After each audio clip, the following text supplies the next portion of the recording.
السلام علیکم۔ یہ ایک بہت ہی پیاری سی کہانی ہے، تو برائے کرم اس کہانی کو آخر تک سنیے گا اور اس ویڈیو کو لائک ضرور کیجیے گا۔ مجھے ڈراموں میں حصہ لینے کا بہت شوق تھا۔ اسکول میں جب بھی کوئی فنکشن ہوتا میں پیش ہوتی۔ ٹیچرز بھی میرے اس شوق کو سمجھتی تھی اور وہ مجھے ٹیبلوں میں کوئی نہ کوئی کردار دے دیا کرتی تھی۔ کالج میں داخلہ لیا تو اپنے اس شوق کو ساتھ لے کر آئی۔ میرا یہ مشغلہ جاری تھا کہ والد صاحب کا انتقال ہو گیا۔ نتیجے میں کالج کو خیر بات کہنا پڑا۔ اب روزی کا چکر شروع ہوا۔ ان دنوں جب لڑکے لڑکیاں بے فکری کی زندگی بسر کرتے ہیں، میں اپنے گھر والوں کی کفالت کے لیے ہاتھ پاؤں مارنے لگی۔ انہی دنوں تھیٹر کی ایک نمایاں شخصیت سے میری ملاقات ہوئی۔ میں نے ڈرامے میں کام کرنے کی استدعا کی۔ انہوں نے آڈیشن لیا، ٹیسٹ کے طور پر اداکاری کرائی اور اوکے کر دیا۔ کہا کہ کل آ جانا، تمہیں میں اپنے تھیٹر میں شامل کر لوں گا۔ مجھے زمانے کی اونچ نیچ کا کوئی تجربہ نہ تھا۔ میں نے تو اسکول کالج کے صاف ستھرے اور مقصدی کرداروں میں اداکاری کی تھی۔ معلوم نہ تھا کہ تعلیمی اداروں کے ڈراموں اور تھیٹر کی دنیا میں زمین آسمان کا فرق تھا۔ اسرار بھائی مجھ سے 2 برس بڑے تھے اور میری بہت پیار کرنے والے بھائی تھے۔ وہ بھی کنبے کی کفالت کی خاطر روز و شب ڈگریاں ہاتھ میں لے کر سڑکیں ناپ رہے تھے۔ جب ان کو بتایا کہ میں نے ایک تھیٹر کمپنی کو جوائن کر لیا ہے تو کمپنی کا نام سنتے ہی وہ چراغ پا ہو گئے۔ بولے، تم ہرگز وہاں نہیں جاؤ گی، کام کرنا تو کیا اس سڑک سے بھی نہیں گزرو گی جہاں ان کا آفس ہے۔ جانتی ہو کہ اس تھیٹر میں کس نوعیت کے ڈرامے چلتے ہیں؟ بھائی نے پہلی بار اس قدر درستگی سے بات کی کہ میرے سارے خواب بکھر کر رہ گئے۔ میں رونے لگی۔ تب اسرار بھائی نے میرے سر پر ہاتھ رکھا اور کہا، ٹھیک ہے، اگر تمہیں اداکاری کا اتنا ہی شوق ہے تو ہم خود اپنی ایک ڈرامہ کمپنی بنا لیتے ہیں جہاں اچھے فنکاروں کو موقع دیں گے اور معیاری ڈرامے پیش کریں گے۔ یہ ایک ناممکن سی بات لگتی تھی، پھر بھی میں خوش ہو گئی اور بائی کی بات کا یقین کر لیا۔ انہوں نے گھر کے گیسٹ روم کو آفس بنا دیا اور مجھے آفس انچارج بنا کر وہاں بٹھا دیا۔ اخبار میں اشتہار دے دیا کہ اداکاری کا شوق رکھنے والے لڑکے اور لڑکیاں یہاں آئیں، ہم انہیں اداکاری سکھائیں گے اور اس طرح ان کا مستقبل روشن ہوگا۔ میں اب اپنی ڈرامہ کمپنی کی انچارج تھی اور بھائی اکیلا ہی حالات زمانہ سے نبرد آزما تھا۔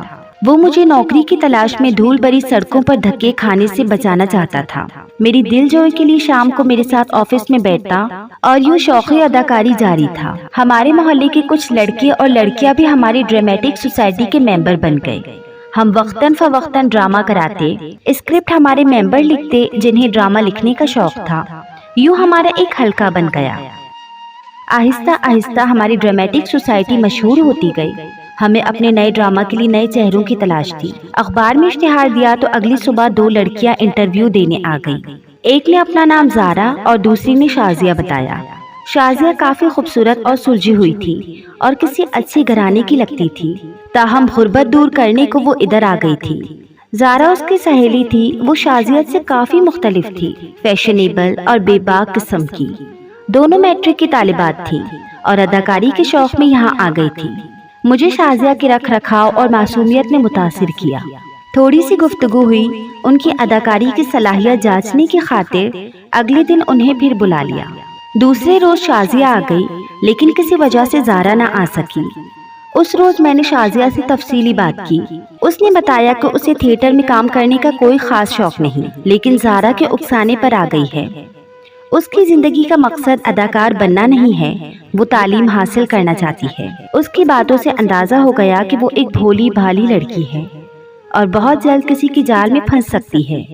میں نے اسے سمجھایا کہ انسان کو اپنے رجحان کے مطابق کوئی پیشہ اختیار کرنا چاہیے، کسی کے کہنے اور سننے پر نہیں۔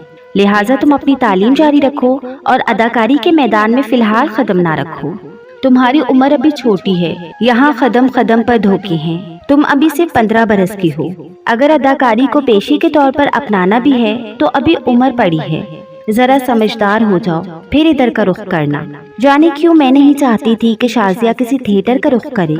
میں چاہتی تھی کہ وہ تعلیم جاری رکھے اور بعد میں فیصلہ کرے کہ اس کو کیا کرنا ہے۔ میرے سمجھانے پر وہ سمجھ گئی۔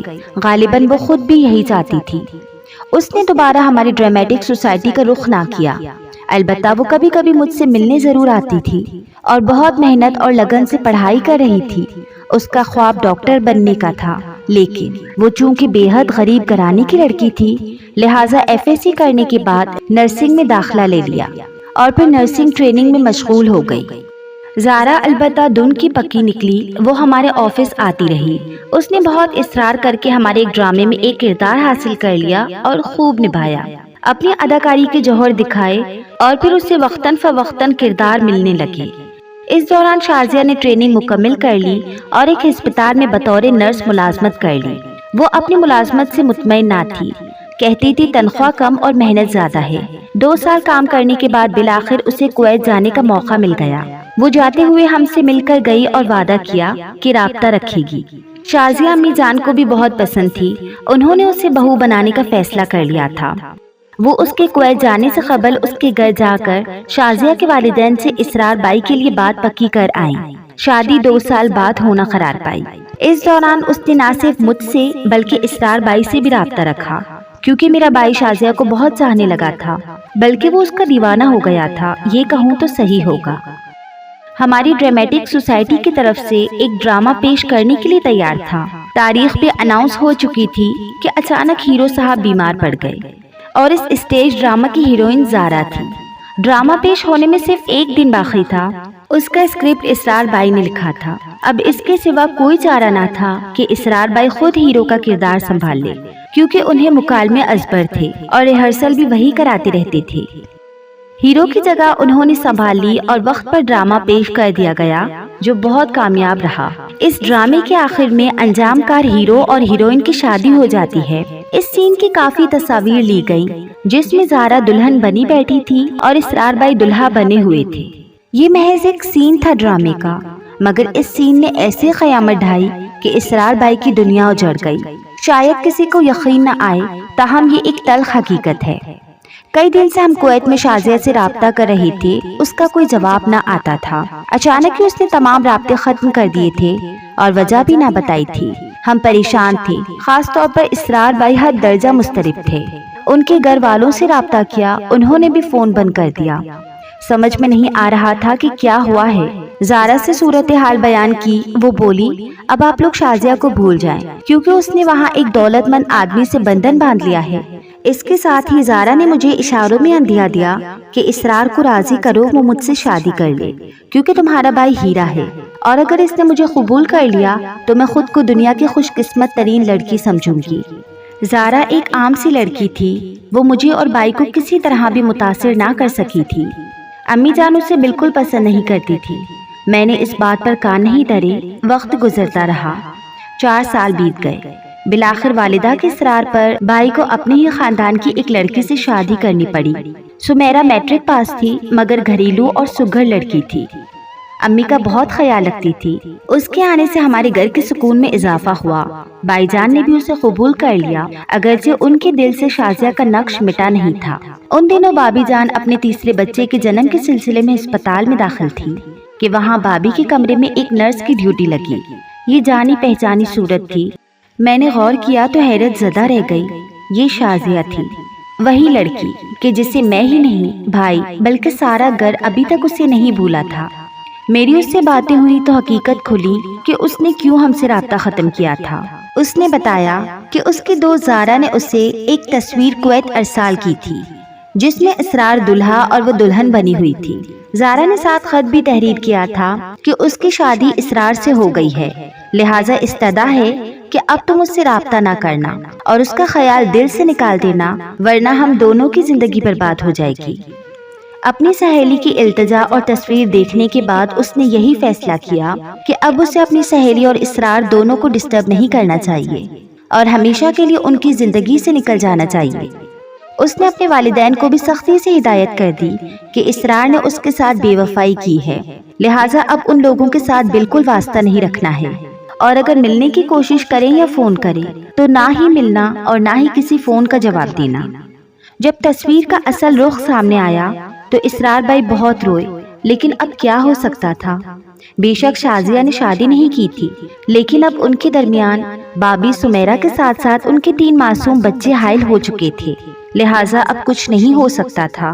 شازیہ ایسے موڑ پر ملی تھی کہ آگے سڑک ختم ہو چکی تھی۔ منزل کیوں کر مل سکتی تھی؟ دونوں پل بھر کو مل سکی اور پھر ان کی راہیں جدا ہو گئیں۔ مگر یہ میں ہی جانتی تھی کہ اسرار بائی اور شازیہ اس بار کس دل سے جدا ہوئے تھے۔ اللہ جانے زارا کو کیا ملا میرے بھائی اور اپنی سہیلی کی دنیا اجاڑ کر۔ سچ ہے کچھ سہیلیاں جن پر احسان کرو وہ ناگن بن کر ڈس لیتی ہیں۔ اگر خود خوشیاں نہیں پا سکتی تو دوسروں کی خوشیاں حسرت میں اپنے پاؤں تلے رونڈ دیتی ہیں۔ آج بدنام زمانہ زارا گھاٹ گھاٹ کا پانی پی کر بھی تشنائے لب اور ناکام و مراد ہے۔ وہ اپنا گھر آج تک نہیں بسا سکی۔ اللہ ایسی سہیلیوں سے ہر لڑکی کو بچائے۔